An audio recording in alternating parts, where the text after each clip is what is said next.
Margaret awoke, startled, a cold sweat clinging to her. She gathered her thoughts.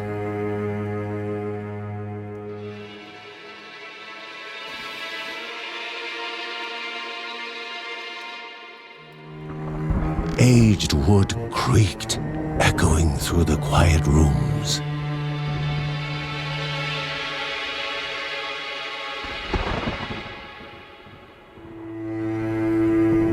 Near the house stood a shrine to Rhea Dana, goddess and daughter of the land, of Rhea and a being of comfort.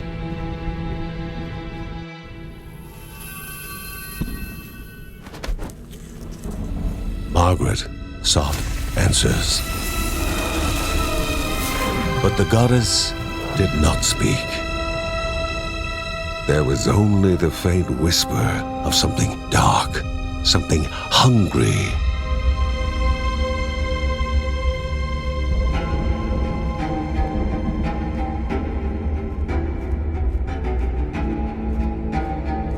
The old seer's bones felt the weight of their age as she climbed.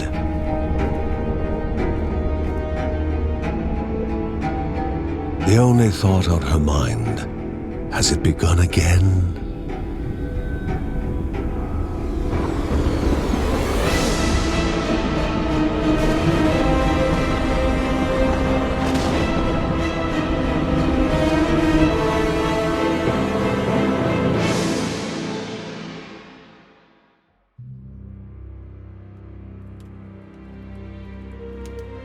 John's mission would be a simple one. He was to investigate Rhea's greatest shrine. His mother presented him with a fresh divinity shard.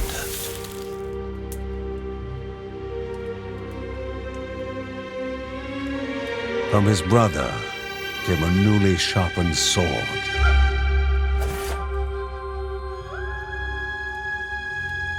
His wife gave him a kiss, and his daughter's hugs were full of reason to return home safe.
Rhea, a land long forgotten, a place of unimaginable beauty.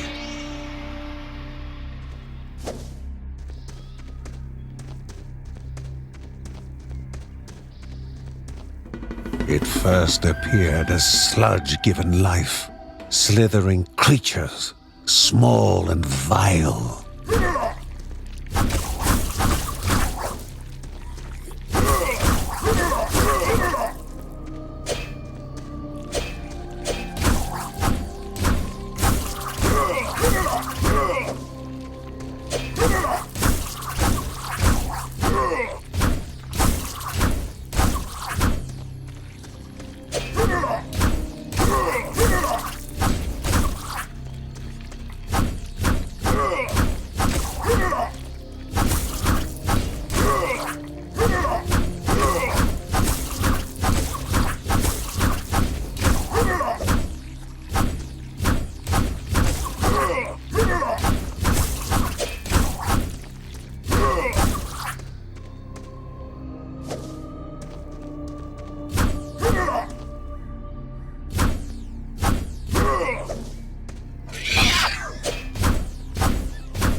wall, impeding further progress. A battle was certain.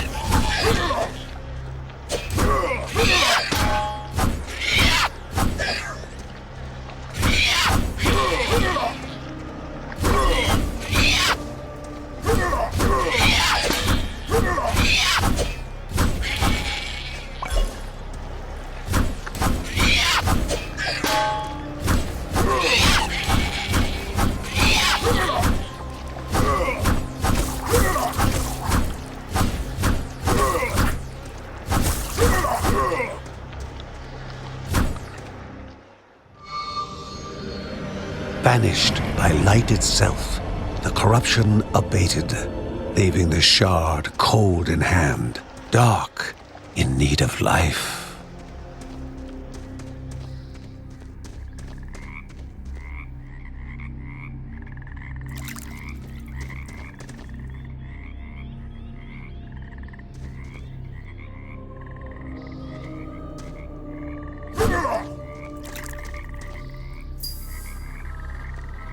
The shard grew warm, humming softly from the harnessed energy.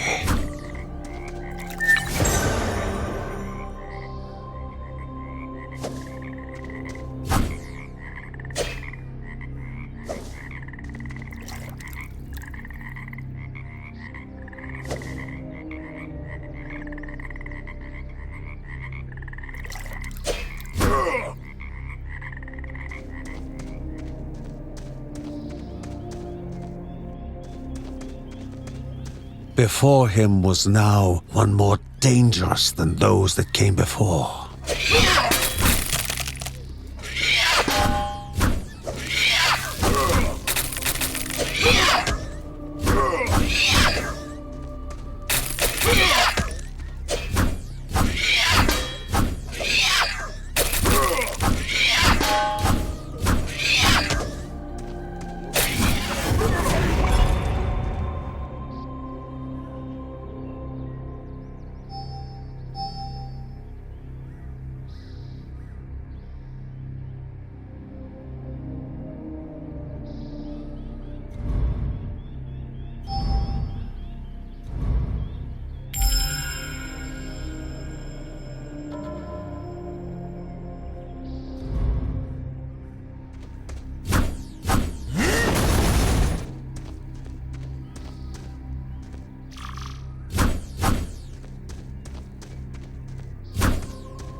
Goblins, a familiar threat, albeit farther out than usual.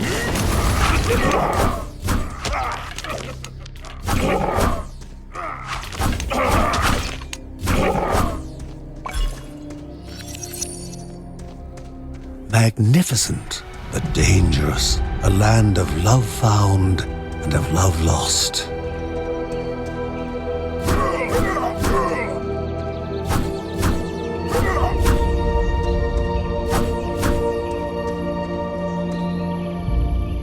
Before him was sacred ground, left untouched in days gone by.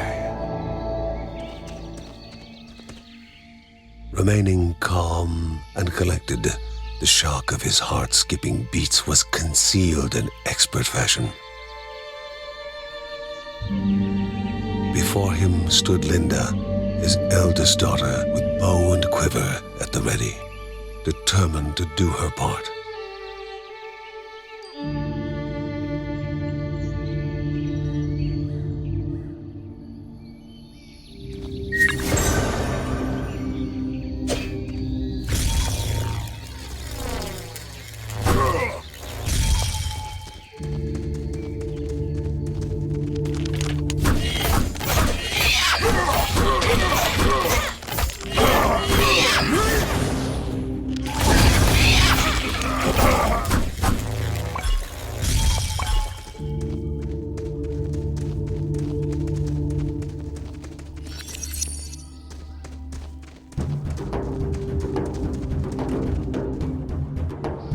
Before the Guardians were not beasts feeding, but monsters consuming, destroying others. They corrupted and distorted, creating even more hungry husks.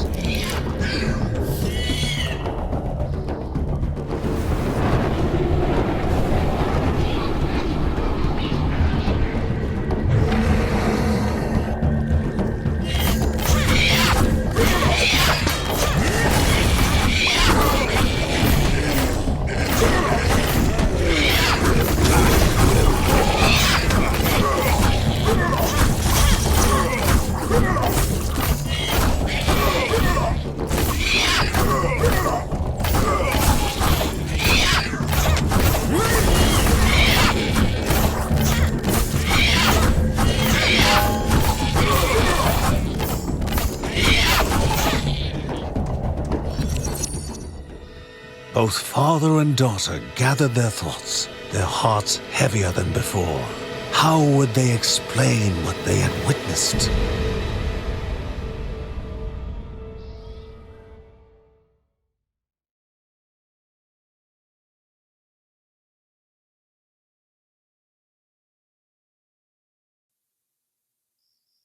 The ancient tree had been cut down. Together, father and daughter described the horror, the creatures dripping with decay that slithered into bodies stuck between life and death to bolster their ranks. Grandma Margaret confirmed what they all feared. It was the corruption, a cruel entity spoken of only with hushed voices, an ocean of darkness that flowed from the top of Mount Morta. And the Bergsons' duty was to stand against this devouring deluge of death. Kevin was also eager to do his part in the family's fight, especially when his older brother Mark was off somewhere. He was as much a guardian of their mountain home as any of them. She stood. If they were to reach the summit and destroy this evil, as the Bergsons of old had done in the past, they would need the assistance of the sanctuary.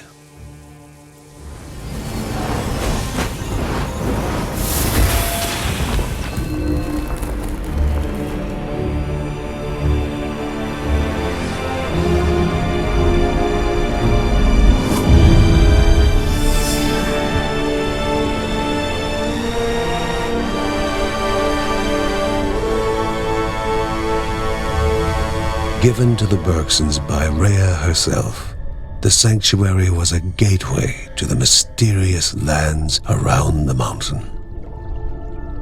Margaret pointed to the huge crystal at the center of the den, revealing their next task: to activate it and open the way to the source of the corruption. And once Rhea's 3 spirits are gathered on the grounds, the only gate to the top of Mount Morta will open in this chamber. By himself, or with the assistance of those who loved him, John needed to gather the 3 spirits from their lands. Without them, he would not be able to stem the flow of the corruption.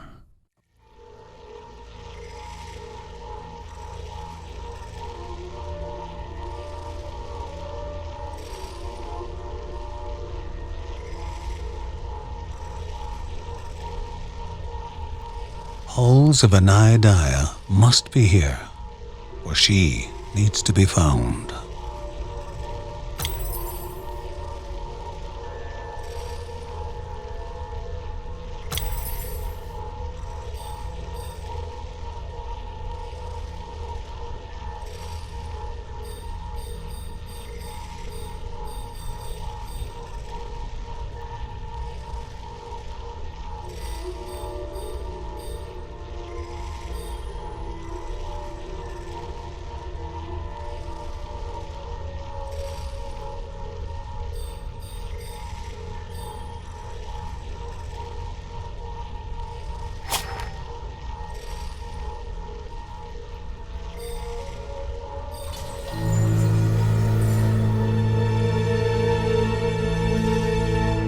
celestial shard, chipped directly from the ancient crystal in the sanctuary. It would be the Bergsons' lifeline, a tether to pull them back home before death's fateful whisper.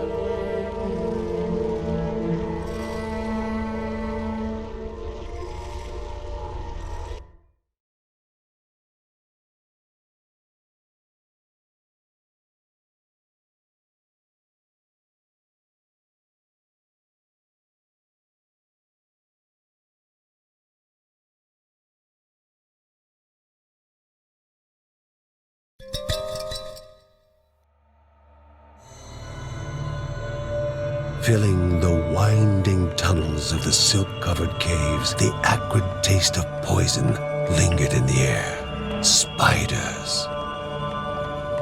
Linda told herself it was only target practice. As she readied her bow, they must find the spirit deep within the caves.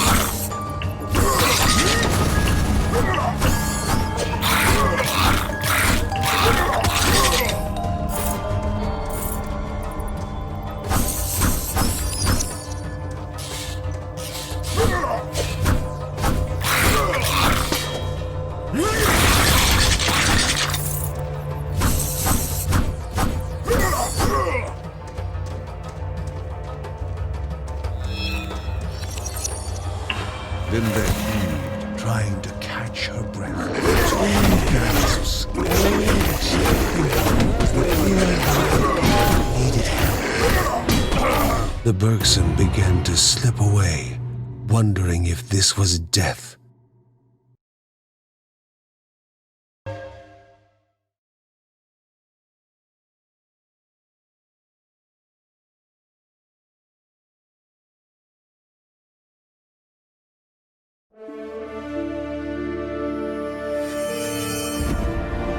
They gasped for air as the celestial shard brought them back, a sensation no hero could become accustomed to.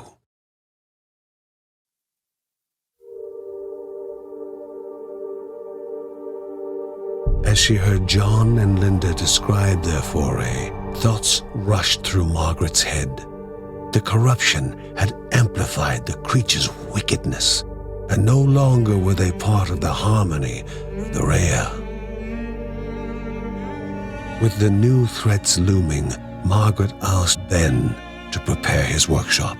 He would have to take charge of enhancing the warrior family's weapons and armor.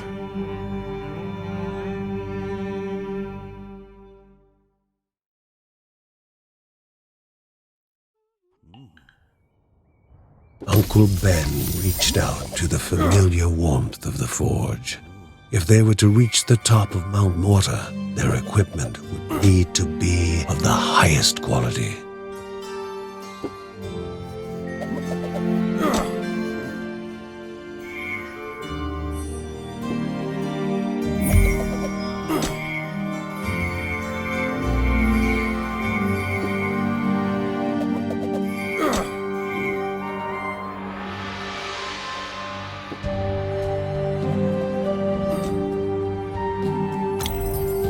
She knew where it was coming from. Her ancestors had spoken of such corruption flooding down the mountain. But Grandma Margaret wanted to know what it was, what needed to be done to destroy it.